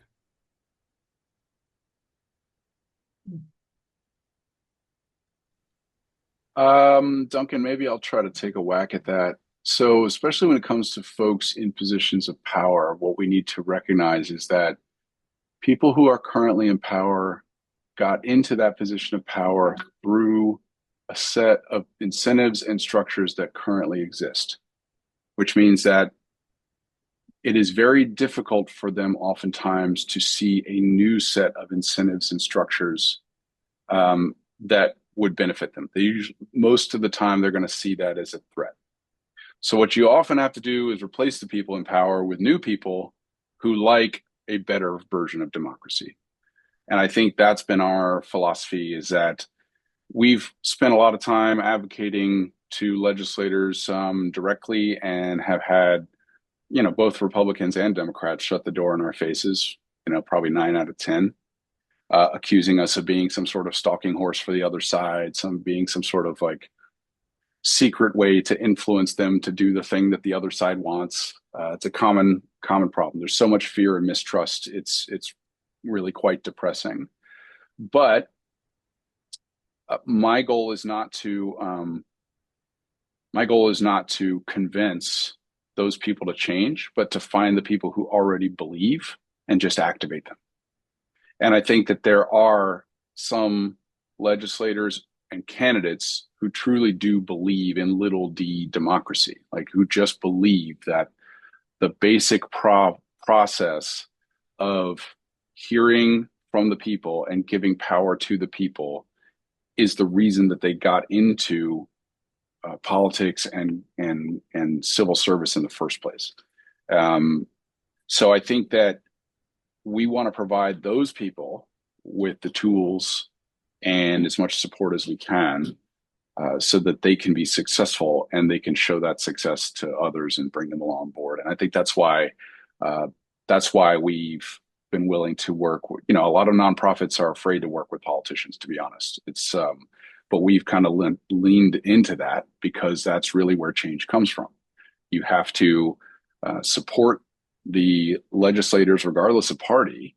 You have to support the legislators that believe in democracy, because my observation is that there are just as many people who are anti-democracy in both parties. I think there is just as much of a wing of the Democratic Party that has turned against democracy as there is a wing of the Republican Party that has turned against democracy. And there are pro-democracy forces inside both of those parties. And there is an enormous and growing independent movement of people who have given up on the parties altogether, and because they believe in democracy and are not seeing democracy come from those parties. So I think we need to Find the people who still believe in democracy, activate those people by giving them the right tools. And I think, it's going to take a community effort to get us there. It's not a problem that's going to be solved by technology. It is a problem that's going to be solved by people who still care about this and want to fight for it. And I'll just add to that, Duncan, I think a lot of the work that you're doing at the hyperlocal level is so critical, right? Demystifying what these technologies mean, look like, feel like, right? I think so many people hear about AI and eyes glaze over, and it seems so otherworldly and complex. But to see, like, in really practical ways how this can work in your community, and demystify it, I think is really, really important. So I would love to see more of that happening. I'd love to see a candidate from anywhere in the United States step up, and the community of people, of all the people that are listening here and other civic technologists, pour their energy into making that candidate in Tulsa win as an example. And then you can see this spread. It does take a massive influx of energy and attention and money, and that a candidate, speaking for myself, the first time running, I get 5,000 out of 15,000 votes in a 90,000 person town, and you can't do it as a novice. So you got to do it over 2 elections, or you've got to have a lot of outside support from the democracy community.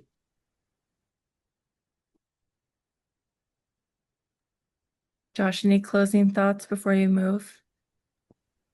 And one takeaway point for me for the discussion is that as good as the tools are, we have perhaps the most to benefit from better engaging people in using civic tech. And that's a collective challenge and something that I think groups like the Democracy Resource Hub and NCDD and People Powered, that's really part of our responsibility, is to better enable the great tools that are out there, the people who are developing them, to connect with people who could use them. And that's something that goes beyond the scope of any individual tool. So I'd love to have more of that collective approach to the work. Beautiful. Thank you all so much. We're going to do brief closing.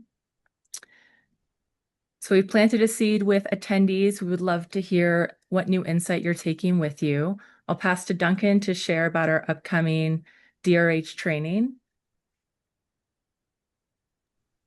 Yeah, great. Well, so this training series has been a whole bunch of opportunities, but we really encourage folks to come join us on February 3rd. There'll be a similar setup here, but we're going to be talking about how can facilitators help get groups of people into a shared information space, how to sort of open up the narrative, how to break through the polarization, and how to really help people, understand and get to the same shared of information. We'll have speakers coming who experience in citizen assemblies, people who are experienced in journalism. We have some great facilitators showing up. So anyways, hope you can join us then. And again, feel free to register even if you can't make it, because then that'll make sure we'll give you the follow-up information as well. And just to answer the question in the chat, we'll clean up the chat and send a version to folks. So thank you. Yeah. Good. And in addition to exploring the resources with Democracy Resource Hub, I invite you all to join NCDD. It's a coalition and resource center for people who are like yourselves doing this work on the ground to have better conversations and make more effective group decisions together. And with that, I also encourage you to check out People Powered as a fellow network here on the call. Incredible resources, and we want to continue to support you with the infrastructure in order to keep doing this work for the long haul. We would love your feedback. We've dropped a link into the chat. You can also pull up your phone to scan this QR code. I'll leave it up for a moment. And also will transition because I want to respect our time. Thank you all so much for being here. To our speakers, please send them some love in the chat. It means a lot. to each of you for joining and continuing to drive this work, either in person or in the civic and digital space. And a huge thank you to the Shift Action Lab for sponsoring both this event and the entire learning series. We couldn't do it without them. And so really appreciate the collective effort it took to bring this to you all. Duncan, any closing thoughts? Thank you all to the speakers if you do have to jump. Yeah, thank you. Thank you to everyone. Thanks for the speakers. Thanks for everyone who came today. Appreciate it. Let's make this democracy work, everyone. We got it. Yep. Take good care of yourselves. Talk to you soon. Well done. Thank you, Kiva.